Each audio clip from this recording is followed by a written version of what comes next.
Welcome into another episode of the Denver Bronco podcast. On this episode, man, it's all about previewing that 1-1 Denver Broncos team heading off to face off the Los Angeles Chargers 2-0. What will it take? What do we expect? What will it take in order to get us to 2-1 and tie for the AFC West? We'll get into that all right about now.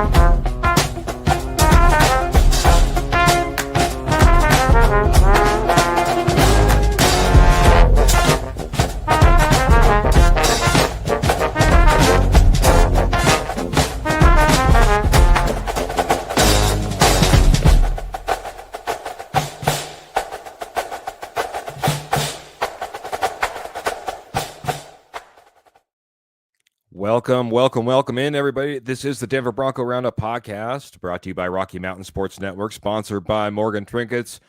I'm Keith Brugman. I already see we got the posse all starting to get rounded up. Ernie Mays, good to see you out there. I'll get your comment on the screen in just a second, man, but I'm jacked up. I'm ready to go. I'm ready to talk about the Denver Broncos possibly taking over the AFC West as they take on the Chargers this Sunday.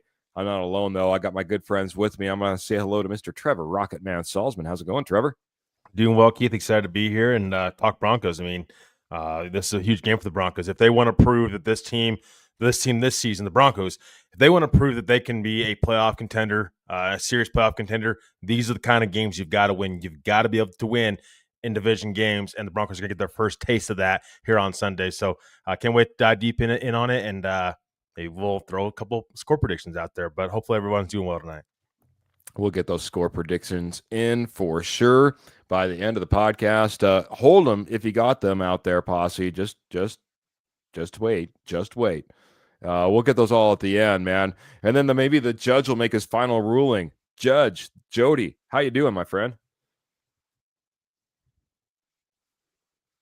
Either a microphone or frozen. You let me know.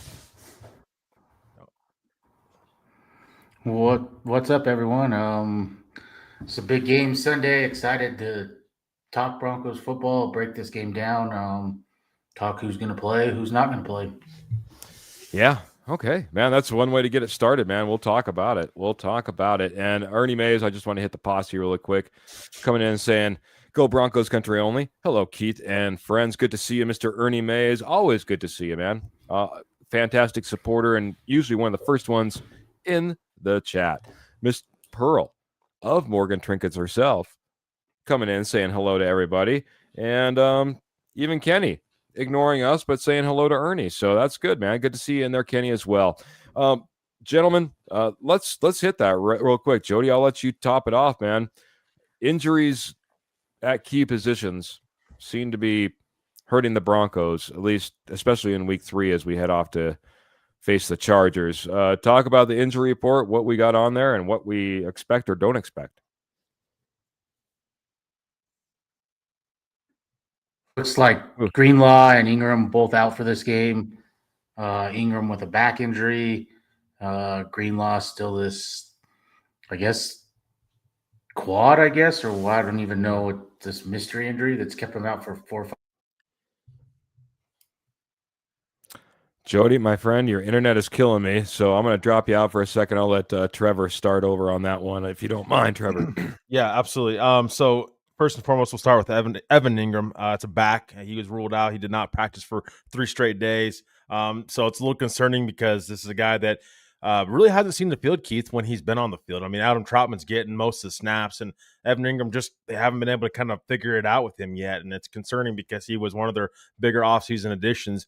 He's going to be out with the back. He will be out for this game on Sunday against the LA Chargers. Dre Greenlaw, in fact, is dealing with a quad injury. He will be out once again as well. I think it's precautionary reasons, more or less. They're wanting him to be fully back before they, I think, put him out in the field. Hopefully we see him at some point in time. Good news, though, is Nate Atkins will be a full go. He obviously dealing with that ankle injury. It sounds and leans towards more Nate Atkins playing in this game. So got one guy back, but got two guys, very important guys. They're going to be out. So, we shall see how the Broncos handle this. Yeah, to get Nate Atkins, like you said, we'll get Nate Atkins back. I don't think he's necessarily the joker or receiving threat that is what was supposed to be one Evan Ingram. That's now even a more delayed really coming out party for the joker, I guess, because we've really yet to see it. I mean, we saw one great play in preseason, but beyond that, it's been almost crickets trying to find Evan Ingram in this offense for the Denver Broncos, Sean Payton and Bo Nix. I think it does also. We should talk as well. Out for the Chargers, Will Dissly is going to be out. One of their tight ends. Elijah Molden as well, defensive back, is going to be out. And on top of that, Corey Hart, he's somewhat questionable. He's a cornerback for them as well. So maybe some opportunity in the secondary when we start looking at these Chargers injuries starting to stack up. And then was it Dayon Healy, linebacker for them as well. It looks like Henley. It looks like he's going to be questionable as well. So not the only ones coming into this game a little bit nicked up, a little bit banged up, but it just feels like as I struggle through a couple of those names because they're not the superstars. When you talk about an Evan Ingram, when you talk about a Dre Greenlaw, you talk about both of those guys being out, I think that weighs pretty heavy on the Denver Broncos as they head into this matchup. Jody, I'm hoping that your internet is looking fine and fair. Give me a thumbs up as soon as you hear me, and maybe we'll get you in on the conversation, my friend. Thumbs up? I don't think anything. Thumbs down. Jody, maybe another night, my friend. That internet is just absolutely kicking your butt, my friend.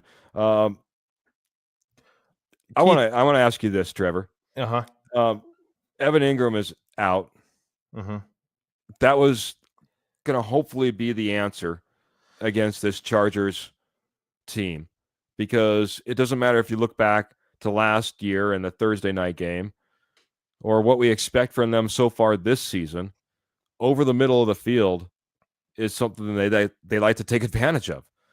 How do the Denver Broncos, now without Dre Greenlaw, and what we saw last week, what needs to happen? What do we expect? What needs to happen in order to win that battle? Yeah, I'll bring up real quickly, Keith, just the snap count that Evan Ingram and Adam Trautman's actually. I don't think a lot of people realize that Adam Trautman has gotten most of the snap count at tight end. So in game one, Adam Trautman had 58% of the snaps, and Evan Ingram had 34%. Game two, Trautman had 62% of the snaps. Evan Ingram had 43% of the snaps. So Evan Ingram, he's being utilized. He's been utilized very small. And you wonder, is that the injury? Are they not seeing something with him that looks right? Obviously, Trautman's a better blocker. So if you're going to try to get the run game going, Adam Trautman's going to be out there in the field a little bit more. But those are pretty big numbers. I mean, for a guy that you went out there and you were pretty aggressive with in the offseason, go out there and sign and bring into this team as a weapon for Bo Nix, that's a pretty big margin right there between Trautman and Evan Ingram. So that's something to continue to watch going forward, just how the snap counts look, and maybe do we start seeing a bigger margin from Trautman to Ingram, or do we start seeing that kind of get similar down the line when Ingram gets back to being healthy again? We'll see. But excuse me, Keith, what was your question before I got into the snap count? No, I mean, just how do you overcome now? We talked at almost nauseum on Wednesday about if Dre Greenlaw's back, our fingers were crossed, that would solve a lot of problems for what we saw versus the Indianapolis Colts and how they were able to just obliterate the middle of the defensive line as well as the linebacking position. And then now we fast forward, or push play up until today. When we're looking at the Chargers, who like to target the middle, whether it be last year on Thursday Night Football or so far this year through 2 games when they've faced off against the Chiefs and the Raiders and seem to beat them up right there in the middle. What do we expect? And what's the answer? What's the solution going into this game? That was my question. I think it's going to be about the secondary, man. And some say, oh, it's Harbaugh, so he's going to run the football. They haven't been very successful running the football this year, Keith. I mean, Marion Hampton, their first-round draft pick, he hasn't really done a ton. I mean, he's got most of the carries because Najee Harris has been out, but neither one, Najee Harris or Marion Hampton, have done much on the ground game. So it's been Justin Herbert, 5 touchdown passes and 0 interceptions on the season so far. I think it's absolutely huge for Justin Herbert. So the bad news is for the Denver Broncos defense is your matchups are not really getting any better, and they're not getting any easier. I mean, with Burrow being out next week, that's a little easier with Jake Browning, but you have Justin Herbert to deal with. And Justin Herbert, Keith, in the past has hurt the Denver Broncos. He can hurt you with his legs, and he can move around in the pocket and create for others. So the biggest thing I think that you got to watch for in this game is Justin Herbert. He's a guy that just really seems like he has the Broncos number as of late, the last couple seasons. So, how do you stop it? I think you've got to be the secondary's got to be on point. I think that's when it really, really comes into fruition. The secondary is going to get their real test, I think, against the Chargers. You have Keenan Allen, you have Ladd McConkey to deal with, and you better hope that you don't allow this Chargers team to get going on the ground. So it's really going to be about containing Justin Herbert and trying to keep him unease in the pocket. I like that, man. I like that. I think that you're absolutely right. I don't think this is but this is what scares me. Like, I can't ignore the running game. I don't want all of a sudden Marion Hampton to have his breakout game, so that's not going to work. But I think you're absolutely right. You need to worry about that passing game first and foremost in Justin Herbert, especially the way they've been operating so far this year. Getting caught up on a few comments. Jesse comes in. He says, good to see the fellas again. I'm going to need 30 carries in the game from J.K. Dobbins this Sunday. Let's get this running attack going, boys. That's one way to maybe slow down the attack or the onslaught over the middle, is get a good running game going and just start earning time of possession in your favor, Trevor, not worrying about having to go out there and face multiple opportunities from the Chargers against this Denver Broncos defense. That would help a ton. I would like that.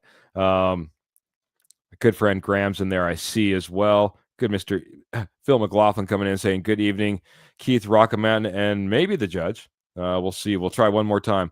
Are we going to game plan to get Sutton and McLaughlin in the game? That's 2 different sides, I think, right? Sutton and McLaughlin. So what are your thoughts, man? Sutton, not the leading receiver. That's Troy Franklin for this Denver Broncos team as of right now.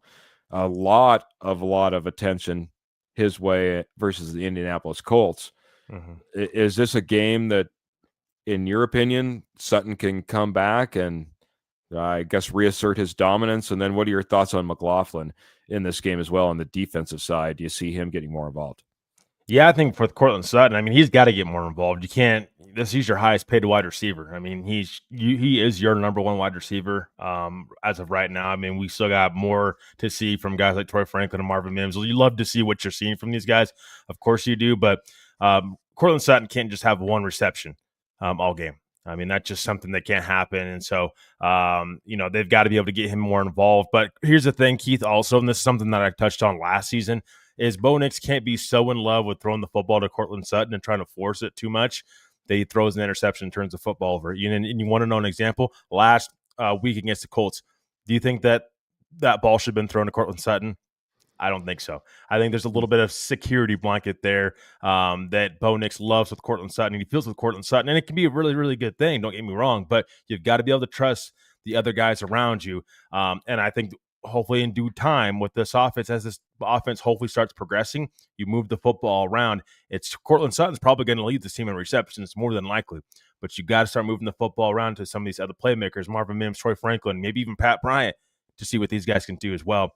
And then as far as Jaleel McLaughlin, Keith, He's been inactive for 2 weeks. I mean, it's just where does he fit in with the game plan? How much can he impact the game? For me, as of right now, I probably still rolling with J.K. Dobbins and R.J. Harvey.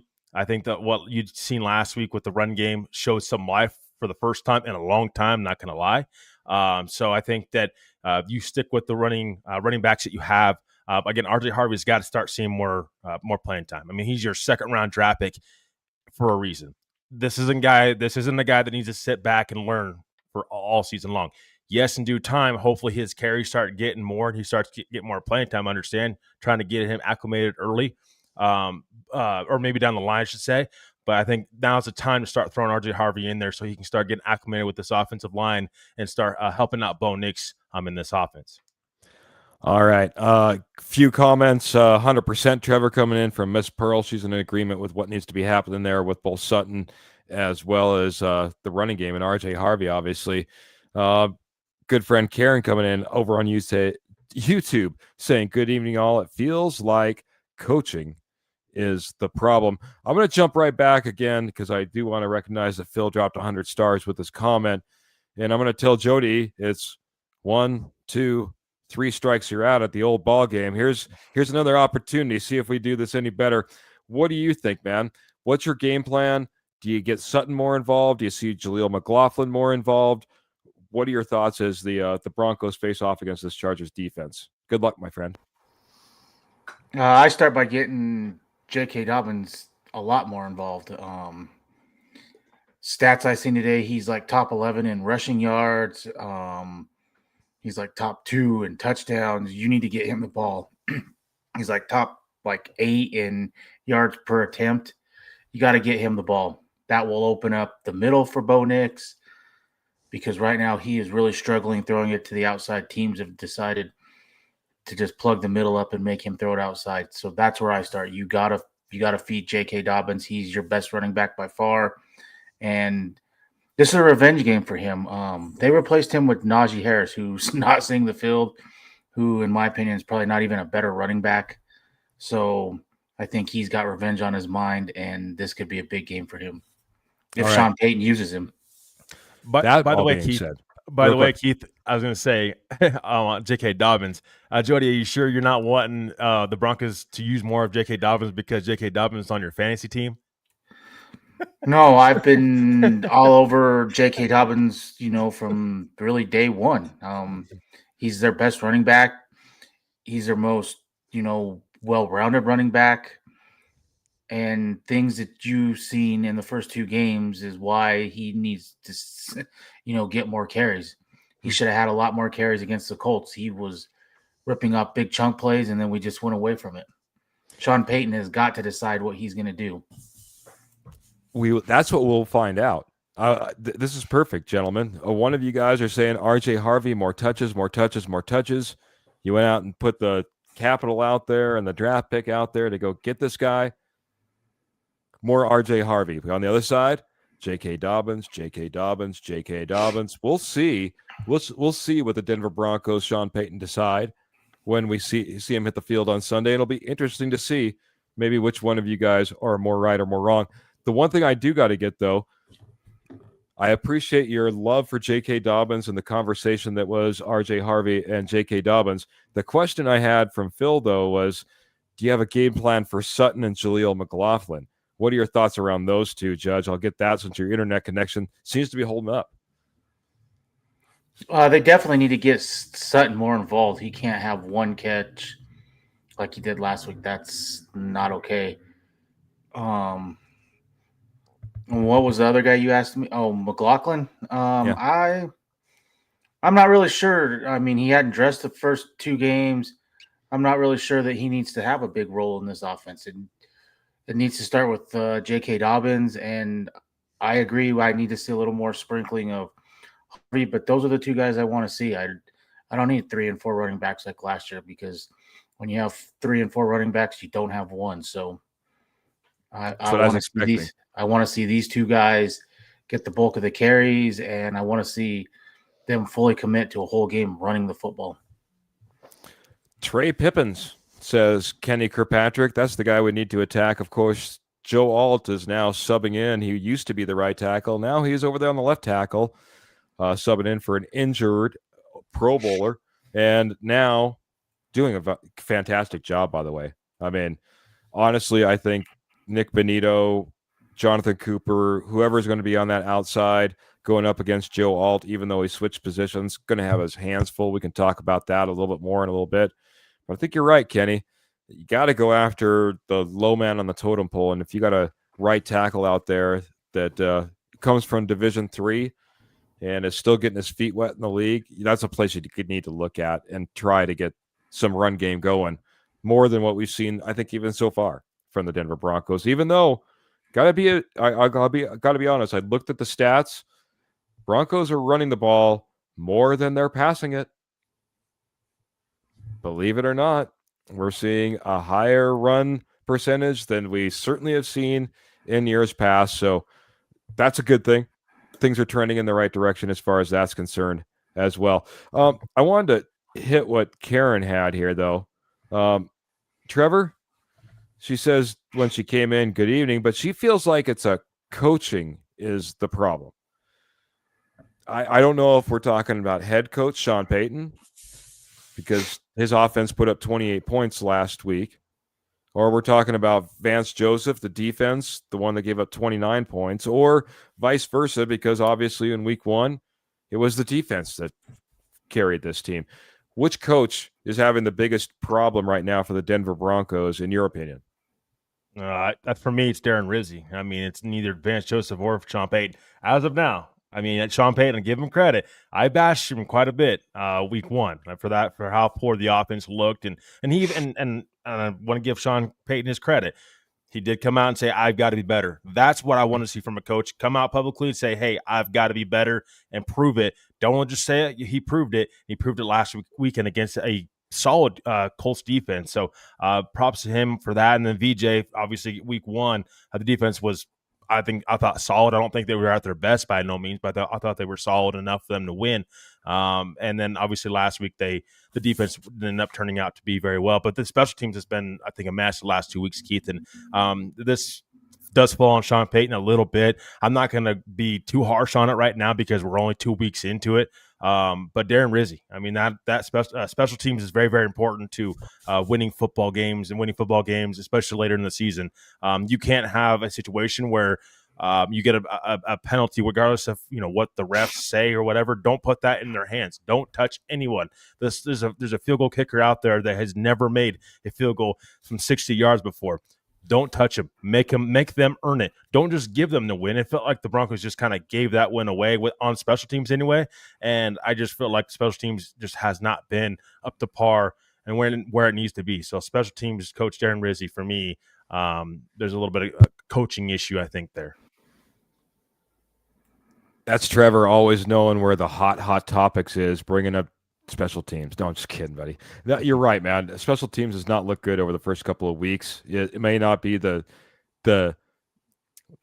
burning topic that's going to get all the biggest views, but it's the truth. It's the truth. And there's 3 phases to the game. And if you're failing on one of them, you're already fighting an uphill battle. All you need to do is be upside down in the turnovers at the penalties. And now good luck. It's a tough battle. Special teams needs to tighten up, and you're absolutely right. Jody, in your opinion, which coach needs to tighten up, or which one has the most improvement to make as we head into week 3? How's that? For me, it's Sean Payton, and it's Sean Payton as a whole, not just the offense. He needs to figure out he's got to find an identity of this team. Are we gonna throw the ball 40 times with Bo Nix every game, or are we going to be balanced? I mean, we went from one extreme to the other in 2 games. So he needs to figure that out. Are we RPO week 1? No RPOs week 2. He needs to figure out what the identity of this team is.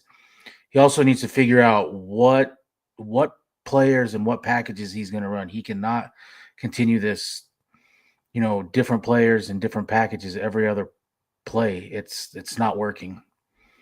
And then Sean Payton, I know he's not the leader of the defense, but in a roundabout way he is, and they've got to figure out what they're going to do at middle linebacker. Is Greenlaw going to play? Did they make a mistake not putting him on IR? How Looks short like a it. leash is Singleton on? Because he looked horrible last week. They're going to have to address that position because it is, I mean, it's worse than it was last year, and it wasn't good last year. So, and maybe that changes when Greenlaw comes back. I don't know. It sounds like possibly next Monday is what they're shooting for. That's the reports I heard today. If not, then they've done this all wrong by not putting him on IR and opening up another roster spot. So, Yeah. those are the two things they've really got to figure out. I'm going to jump over here with Karen. She says, our Super Bowl type of defense got burnt so bad this week. Even Surtain admitted he didn't play well. Why not? And this is where I'm at. Vance Joseph had a terrible game, in my opinion, and he needs to improve in week 3. Vance Joseph ran almost the same exact defense all game long. He was playing man and blitzing out of it more than just about any other team in the league. And Daniel Jones and the Indianapolis Colts and coach Shane Steichen absolutely just tore him up. They dominated up front. They took advantage over the middle. And he never changed to give any of his guys a better position or a better outlook in this game, in my opinion. So for me, Karen, I'm right on board with you, man. I did not like to see what Vance Joseph put on the field. This defense got pushed around up front all game long from almost the very first snap. It was pretty brutal. And how many sacks did we get out of this last game? We got 1. After coming off of 6 sacks the week before. I mean, Now, I will say they did get a lot of pressures. Yeah. What did that result for? You know, I mean, pressures are a great number, I guess, or a great stat, but it just didn't seem like it stacked up, you know what I mean, to anything meaningful. Pressures that ended up being completions. I remember last year we were talking on this exact podcast about how Bo Nix was getting pressured. And we said, well, no, Bo Nix isn't getting pressured. He's allowing that pressure to get to him in order to get the completions. It's two different sides of things. I don't think pressures can be just the quantifying number in this one because we all watched the game. In my opinion, it looked like the defense just kind of got all pushed around. Mm-hmm. Just pushed around. I agree. I think the D-line, all 3 starters played bad. Yeah. Where has John Franklin Myers been these first 2 weeks? I have seen nothing from him in the first 2 weeks. He needs to step up. Where's DJ Jones? Have a sack count totaler for John Franklin Myers. He's got a big fat 0 behind his shoulder. That's what he's got. But I still will bark back a little bit on DJ Jones. If he's plugging the middle and some different things, linebackers are not filling the hole. Singleton, I thought he played horrible last game. I mean, it was bad. He was missing tackles. He couldn't cover.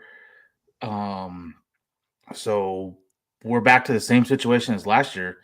Teams are going to run all over us. It doesn't matter. To me, if your linebackers aren't filling, you're going to have to do something else because it was not good last week. Well, that's my biggest concern, guys, and Posse is just this team being able to stop the run, though. I mean, it's the same unit last year. That's why I say, why did they not make some sort of change to the defensive line? You roll back the same defensive line. They gave up big yards to Jonathan Taylor last year. If you don't drop that football, are the Denver Broncos in the playoffs? Who knows? You know, but they still gave up a big game to him. James Cook, in the playoffs, they gave up a big game to him. I mean, it's just these running backs that are elite or damn near elite, they give up big games to. You cannot do that and be able to win in the playoffs. That's my concern, and that was my concern all offseason. You got to upgrade the defensive line. I don't think right now that this unit is good enough to stop a guy like Jonathan Taylor. They continue to get pushed around. What's the point of bringing back DJ Jones for $10+ million a year if you still are giving up 165 yards to Jonathan Taylor and he's just running the ball all over you? And you don't have Malcolm Roach right now. Wazirika, are you going to wake up and start being a part of this team at some point in time? I mean, it's just, I think they need to really address the defensive line. That was my biggest concern in the offseason, and this is exactly why. I think the biggest thing is linebackers. They're not filling the holes. They're not making tackles. If your D line is taking on a double team and allowing your linebacker to freely fill to a hole and he doesn't make the tackle, that's on your linebackers. And I guess until Greenlaw comes back, I'm gonna give it a whatever. Because he can change a lot of things, but until then, it's not good, and they're gonna have to do something. If Greenlaw, when he comes back, he's not 100%, he's not ready to roll, and some things, because what these linebackers did last week is not going to cut it. Well, and also, Keith, sorry, real quick, if you don't mind me saying, what's the point of Alex Singleton being on the field then if you can't stop the run, he can't fill gaps? He's not very good in coverage. And so what's the whole point of Alex Singleton being on this team in the first place if he can't fill gaps? And I know, Jody, you just said he didn't play very well last week, but I mean, you still brought him back at some point in time. So even then, it's still on personnel. You probably should have addressed, inside linebacker a little bit more and took that a little more serious. I know you got Drake Greenlaw. That's one guy. Who else? I mean, you really going to rely upon Alex Singleton to come back from a major knee injury, and as well as Drake Greenlaw coming back from a real serious injury as well, a season-ending injury. So I just felt like they just didn't take either defensive line and or possibly inside linebacker serious enough in the offseason. They were two biggest concerns for all of us. I know we were talking about it. I think Sanders' injury really derailed a lot of things. I think he was big in their plans. But, I mean, for the amount of depth that we have at a lot of other positions, I agree. Why linebacker was not addressed is very surprising to me. I'll say this, and kind of wrapping this one up, at least this portion of the defense. I think Drew Sanders was a big part. I think that Alex Singleton, in his ability to shed blocks when he has a broken hand, may be an issue. It certainly isn't helping him out there. Attack guys and get guys off of him and shed blocks and be able to utilize that arm and that hand. And then I guess my final one, I've completely forgotten. So now I'll go on to something else. I'll go on to question. How much of a leash does the C that Alex Singleton wears? How much of a leash does that give him? Because he wears the C and the green dot. Yeah, I think that both needs to maybe change, but I don't think that's something that happens. I mean, maybe the green dot at some point, just because you obviously might take him a little bit off the field, but the C probably remains. No, I mean, how does that give him a longer leash for coaches on the to field? Pull him off the field? It should be this week, and I could be this week, in my opinion. So look out, Lavelle Bailey, in my opinion. Trevor, your thoughts, and then I'm going to hit a sponsor.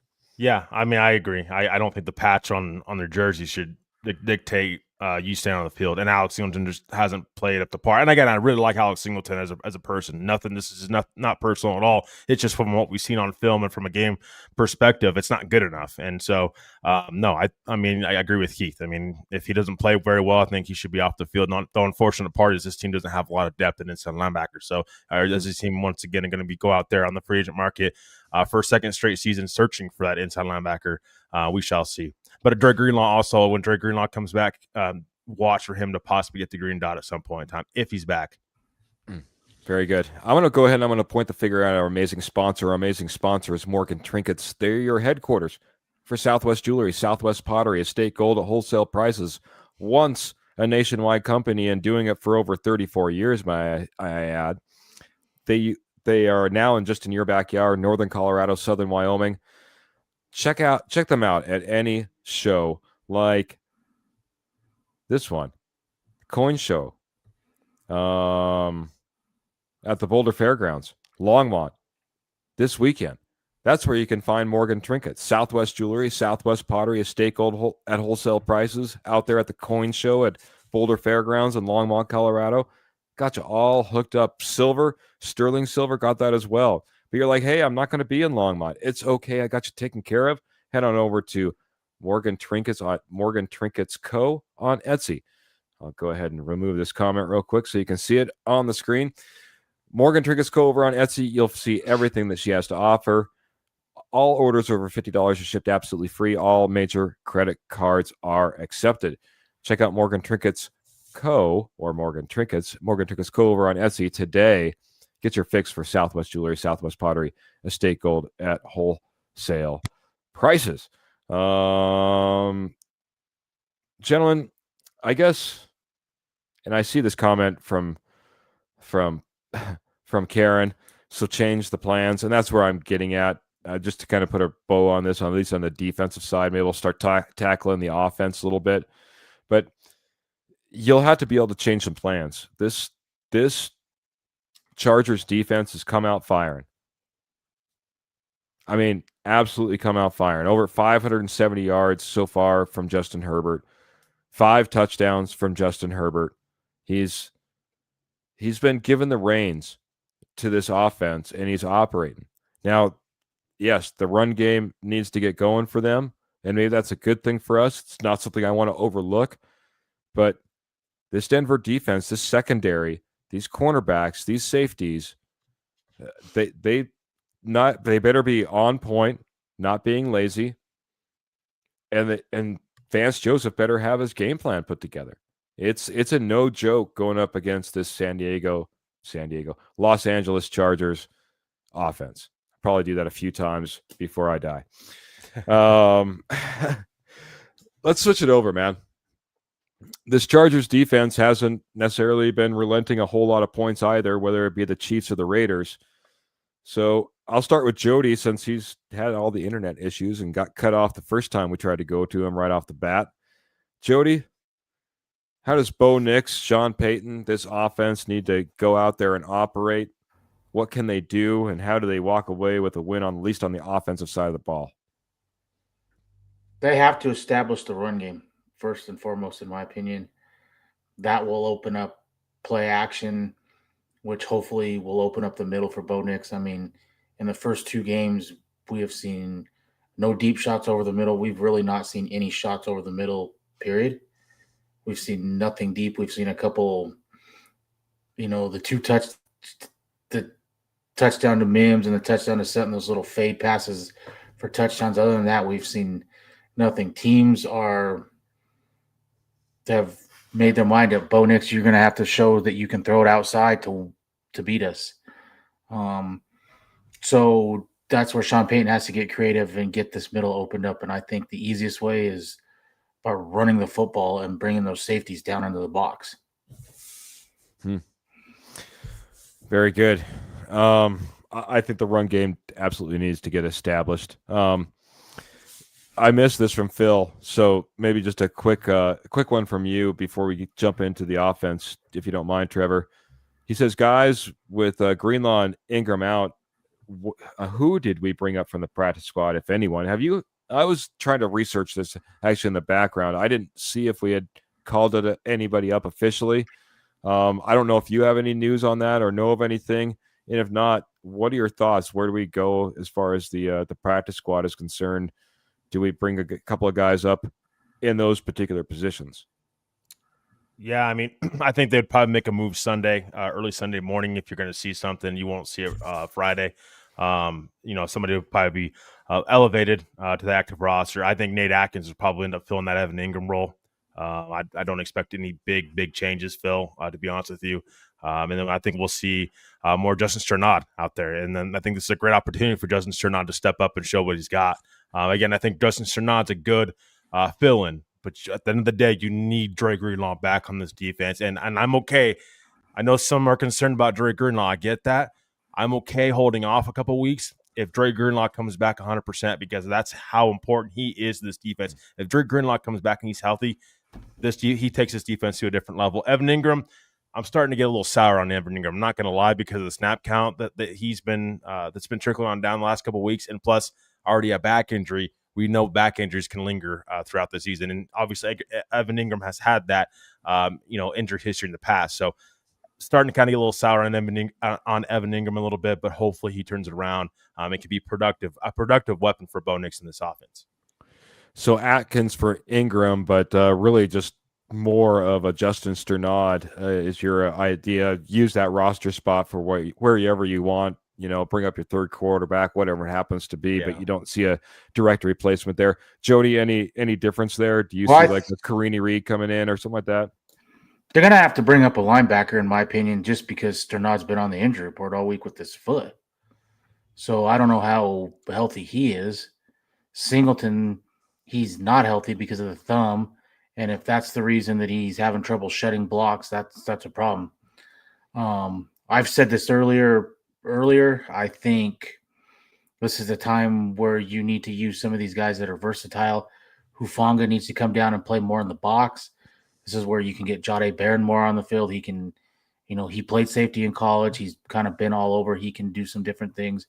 Move him all around, or bring Jahdae Barron in the box. It allows you to get another guy on the field and get one of these linebackers off of the field that is either hurt or just not playing well. Yeah, I'm not going to disagree with anything that you guys said. I think that we need to elevate somebody at the linebacker position. I'm a big Lavelle Bailey fan, but it seems like the Broncos are big on Karini Reed. Might see that as well. Nate Atkins seems like the obvious replacement right now as he's become healthy, and he tends to be a big part of this Denver Broncos offense when he is healthy and out there and reliable. So that's the easy one there. But let's flip it again. Like I said, back a little bit over to the offense. Jody just got done talking about, ground and pound, getting that running game going. Trevor, how does Bo Nix get going if the running game is taken away, or maybe the defense is taking it away for him, and he's having to catch up on some points? Yeah. Also, there's another roster spot to look for. Possible, Keith. Watch for maybe Denver does this. Maybe they end up promoting Savion Jones, and Wazirike ends up sitting out this game just because Jonathan Taylor, the way he went off last week. I wonder if Denver is going to make some defensive line adjustments. So watch for Savion Jones. He might make his debut on Sunday. Again, might. We'll see if they make adjustments there. But to kind of go back to your point on this Chargers offense, the Broncos offense. First and foremost, you don't have to do with Khalil Mack.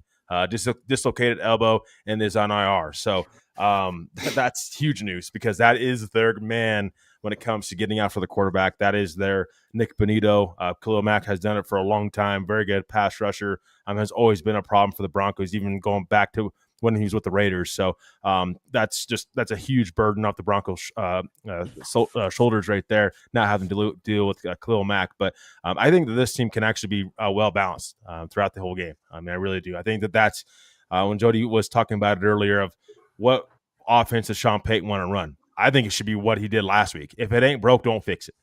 It's just you need to I think establish the run, but I think you need to have a run pass ratio that's pretty similar to each other as far as attempts. I think that's the formula that you can have against this Chargers defense. I really do. I like this Chargers defense, Derwin James and whatnot, but I don't think this is a defense that's elite, I would say. So I think that a good run balance, pass balance ratio is something I would be looking for, sort of what the Broncos ran last week against the Colts. I think that's the formula that this offense should be following going forward. That's fair. I'm going to have a slightly different opinion, but I had to get a chuckle. I don't know if you saw the smirk come across my face because Karen's just hoping that the defense had a quote-unquote good week of practice. And if you don't remember, then go back to your Vance Joseph head coaching days. Jody, it looks like you wanted to chime in. I wanted to add one thing. I hope that this is a week that Bo Nix gets settled in the pocket. For 2 weeks now, and if you go not only PFF but a lot of other sources, Denver had the number one pass blocking, O-line the first 2 weeks. And if you go watch the film, this O-line is blocking and giving him time in the pocket.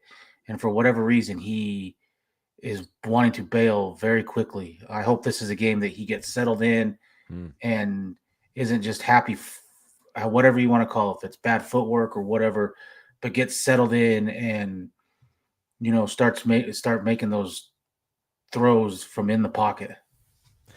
Good, because that's basically my call out as well. I heard Sean Payton talk about how poised and confident that Bo Nix looks in the second year commanding this offense. We heard players say, "Oh, if Bo's out there, he's commanding this offense. He's a completely different player than his rookie year. He's taken taking control. He's taken the reins." I haven't seen that at all. I've seen quarterbacks go up against us that seem like they're cool, calm, collected, ready to go, not a worry in the world as the plays coming about and balls being snapped and everything's developing. And Bo Nix looks like he's a deer in the headlights out there. Looks like Bambi on ice sometimes. He doesn't look like he's in control. And I don't put this all on Bo Nix. I put this just as much on Sean Payton. We criticized Sean Payton for the way he was getting plays out to Bo Nix in week 1. He had absolutely no time before the ball was being snapped. I don't think it was monumentally better in week 2. It was better, but I think that Sean Payton needs to figure out how him and Bo Nix can go out there and they can operate. I mean, I think that Bo Nix is an intelligent guy. I think that he has the ability to have dang near the entire playbook on his shoulders. But it needs to have a game plan around it and a way that we're going to attack and some expectations. And I don't think that's being well illustrated before the game. I think that Sean Payton has a Chinese buffet menu where you're looking at, I think I'll take the number 126 type of play call sheet. And it's just, he needs to make it more simple from week to week and game plan for each individual game and each individual opponent. I put this a lot on Sean Payton. But we got to start seeing better Bo Nix. I saw better Bo Nix at the end of last year than I'm seeing right now. So I'm in a complete agreement, Jody. Happy feet. I've seen good pockets. I've seen him bail. I've seen him step up, step around when he just needs to sit there. He just needs to deliver the ball. And sometimes he needs not to think about just the only one receiver down the field that he thinks the ball should go to. It's okay if we have more options. Can I ask I have a question. Go on, by all means. Sean Payton is supposed to be this quarterback guru and get the most out of his quarterback. And Bo Nix worked with all these different people this offseason, throwing and different things. Why does it seem like him in the pocket and getting comfortable in the pocket doesn't get addressed? Is it because they want him throwing off these weird arm angles like that deep throw to Franklin, that type of stuff, or why do you think that is? Why has that not been addressed more? Yeah, I mean, just really quick, I'll let Trevor take over. I'm really confused on, especially game 1, the way they came out and they were trying to roll him out and be off platform as much as they were, because it seemed like it was very scripted to do so. And I don't know why you'd want to put your quarterback in a position where you're throwing that much off platform or rolling to your opposite side. It just seemed very odd to me. I'd love to have that much confidence in my quarterback, but I think that's a lot to ask. Trevor, your thoughts on it, man? Yeah, I mean, I think Sean Payton's in love with Bo Nix's athleticism. I really thought that was the game plan. I think week 1. I'm not saying that Bo Nix got to take off for run every single time to the outside. No, I think Sean Payton wants Bo Nix to use his legs more, and I think it should be the opposite. I want Bo Nix to use his arm, athleticism second. If the read's not there, take off and run to the outside and pick up a first down or pick up as many yards as you can. Be smart about it. Get down. Don't take hits. But I think it's been the opposite. And I think Bo Nix, I agree with you guys. Week 1, definitely. Week 1 was hard to watch because it reminded me of Bo Nix week 1 last season. And just all these steps that he's taken forward and whatnot. And I think last week was better for him. I'm not too panicked yet on Bo Nix because I haven't seen it consistent of like, hey, he's consistently bailing out of the pocket and just being as bad as he was week 1. I do think there was a little bit more improvement last week and he was better. And I think that was a big reason why the offense was able to move the football.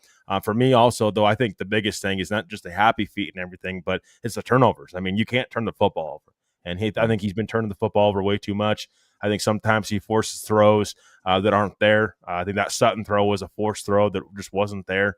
And he didn't need to throw that. And it hurt the Broncos. It cost them field position. Ultimately cost them the game. Yeah. So I mean, I just think Bo Nix needs to be smarter with the football and be more precise in where he's throwing the football.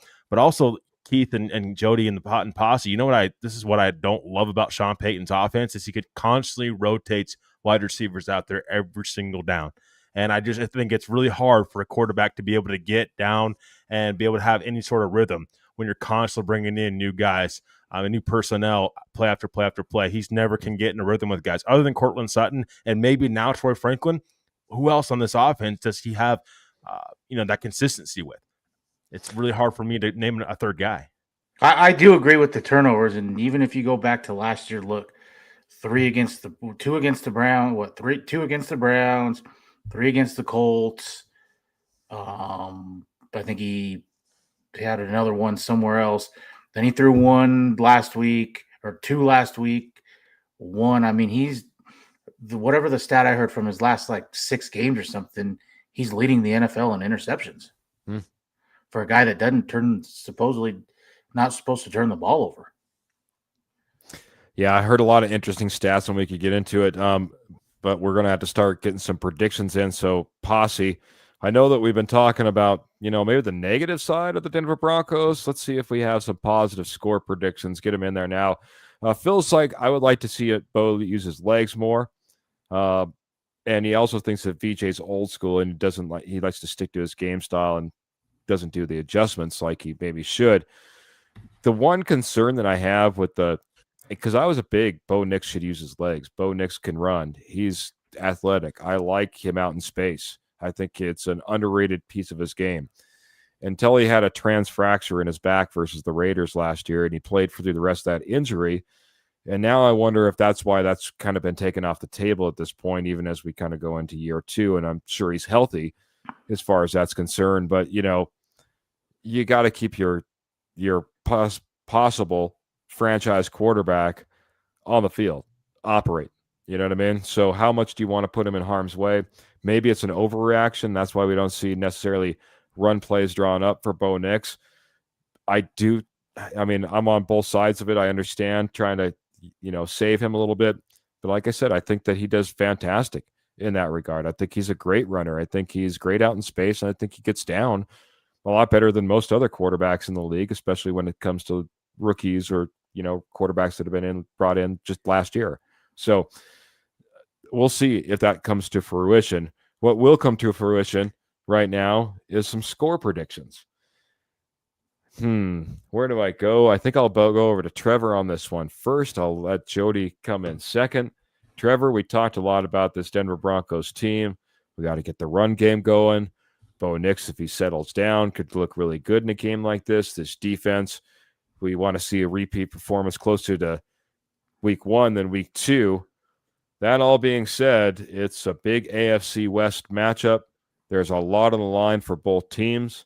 It is an away game, and we need a prediction from you and everybody else. So I'll get yours. I'll hit the posse, get Jody's, and we'll keep on rolling.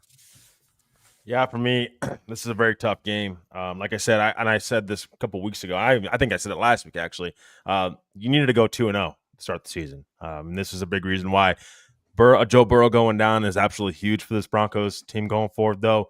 But again, the schedule's not going to get any easier. I mean, you've got to start playing up your competition. You've got to start playing cleaner football. And I think this is a team in the LA Chargers that's going to challenge you to do that.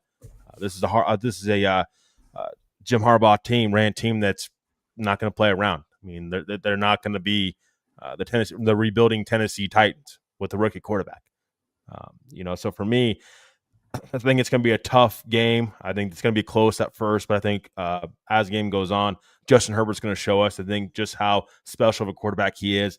I have a 28-17 Chargers victory, and the Broncos falling in this game on the road, unfortunately. And hopefully I'm wrong, but I think it's just tough with Drake Greenlaw going down as well, or still being down, I should say, and then obviously Evan Ingram. I mean, there's got to be guys that step up on this team, all three phases, offense, defense, and special teams. So hopefully the Broncos play cleaner football. If they start playing cleaner football, I think this is a team that can challenge the Chargers and be in this game to the end. But I think right now the Chargers take this game 28-17.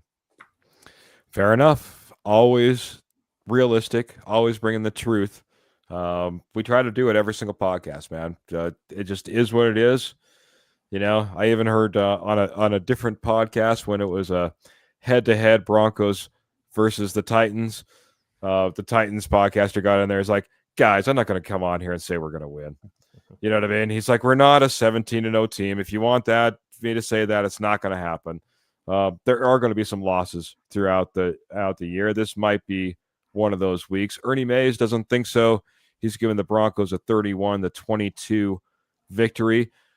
Pearl says it could go either way right now. And then later, I think she jumps in and she says 20-21, but flip a coin. That could be for the that could be in favor of the Broncos. It could be in favor of the Chargers. She doesn't know where that's going to land either. Kenny's coming in saying 27 for the Chargers and 20 for the Broncos. Karen coming back in, getting our Broncos back on the positive side, saying 27-24 for the Broncos. Also saying a little bit after that, keep the faith. And Roger, good to see you, my friend. He says 24-20 for the Denver Broncos as well.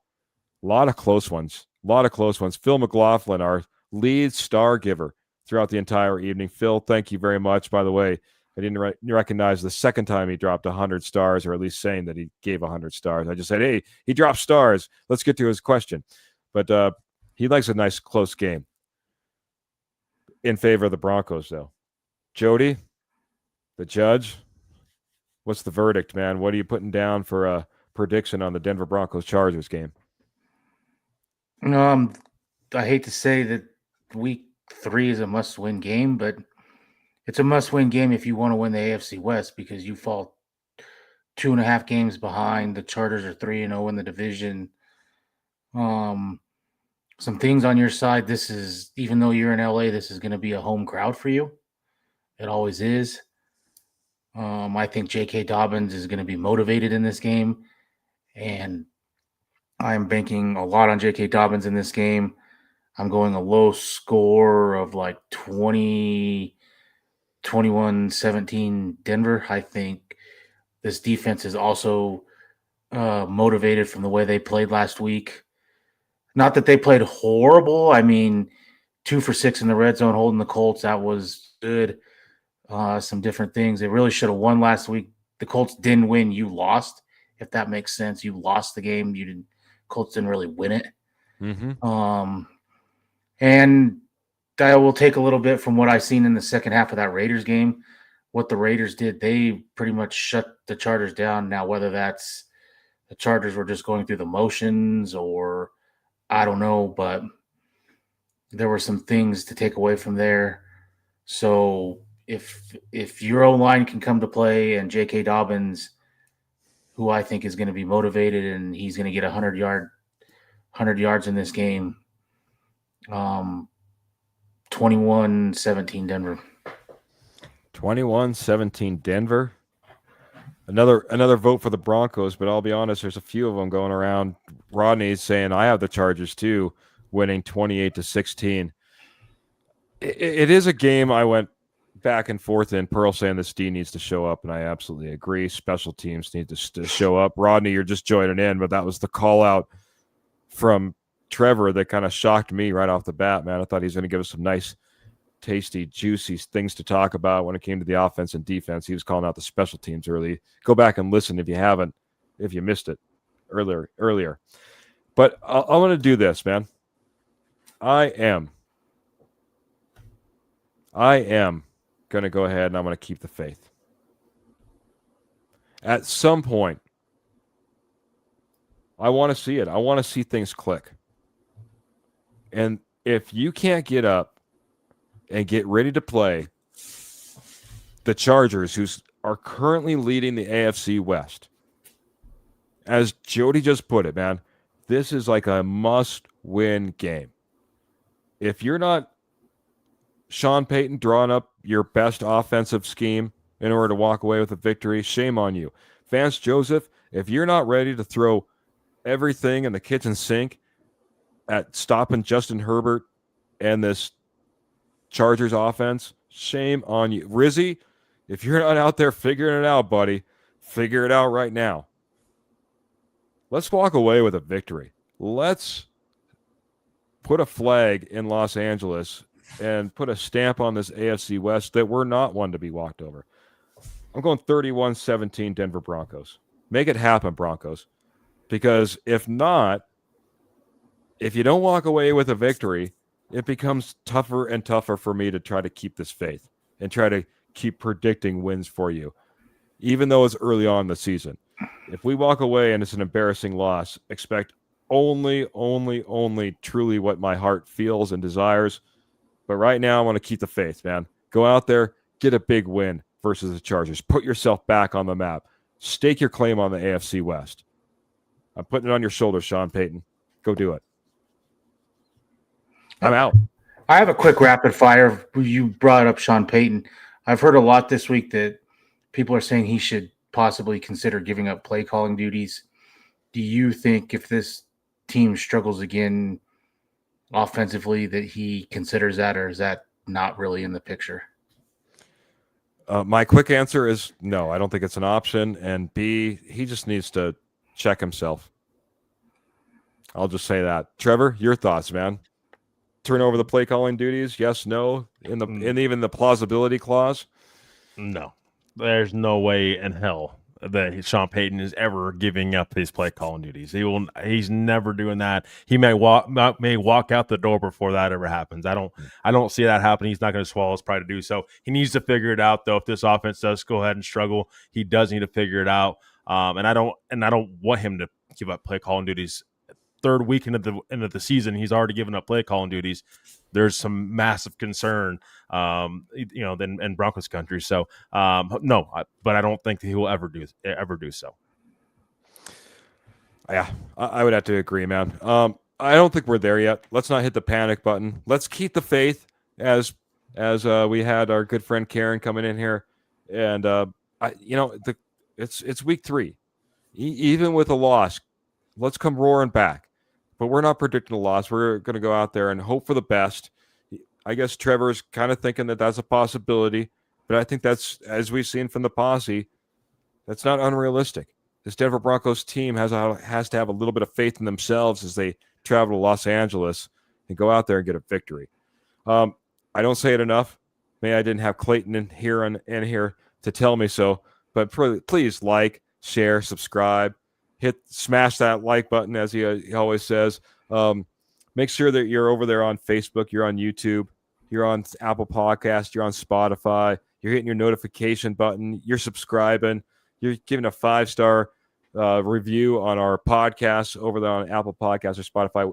What I'm trying to say, Posse, is you guys are amazing. You've supported us so amazingly well, especially up until this point. We want to keep on rocking. It's all because of you. It's things like that really help the world go around, helps us get out to more Broncos fan. We appreciate it a ton. We got to get some final thoughts and some goodbyes in. Jody, I'll start with you. Seems like I've been going to Trevor first, so go ahead, my friend. Just come out and play a complete game in all 3 phases. In these first 2 weeks, every phase is screwed up in one game or another. Play sound football and show why you were getting all this hype this opposite season. You play like that, you can beat any team, and show last week was a fluke. Love it, buddy. Love it. Trevor, final thoughts before we get out of here on a Friday night? Yeah, I want to answer Rodney's question first and foremost, Keith. Any word on Greenlaw? Greenlaw is out with a quad injury. I think that it's precautionary. I think that they're going to want him back pretty close to fully healthy before he's back on the field. I don't think they want to rush him back right now. So that's the word on him. It's hopefully that he comes back soon. But the reason why, before I get my final thoughts, the reason why I do pick the Broncos to lose this game is because you got to go out there and prove it to me. This is a team and the Chargers that swept you last season. If that doesn't get you motivated as a player, as a coach, and as a member of the Broncos organization, I don't know what to tell you. That should motivate you in itself. That's a team that swept you last year, both at your home and on the road. And in the past, the Broncos could, especially in the Manning era, they were able to beat the Chargers and beat them soundly. So this is something where Broncos got to take care of business. They got to go out there and show me that they can. and will do on the road. So, but hopefully I'm wrong. Hopefully the Broncos do go out there and get a win. If it makes Broncos country a little bit happier, I do have them actually taking a victory against the Bengals. So 2-2, I don't think is a bad start to the season, but it was 500. But hopefully everybody has a great weekend. Thank you for watching, and thank you for subscribing and just being along for the ride. We really appreciate everybody out there, and hope everybody has a great weekend. Stay safe out there, and we'll see you next time on the post-game show. As always, go Broncos. We'll see on that post-game show. I always forget about that post-game show. I'll run through that. But our weekend just got amazing, gentlemen. Michael Ronquillo coming in here, dropping 1,000 stars on a Friday night, man. Getting the weekend kicked off right, making it rain in here as we're about ready to get out of here. Michael, appreciate you, my friend. Just absolutely amazing. Been rocking with us for multiple weeks. I saw the post come through, and he's got like a streak going like you wouldn't believe, and just keeps it going with some love and support for us. Michael, you didn't have a whole lot of comments in here this evening. Sure do appreciate the support, my friend.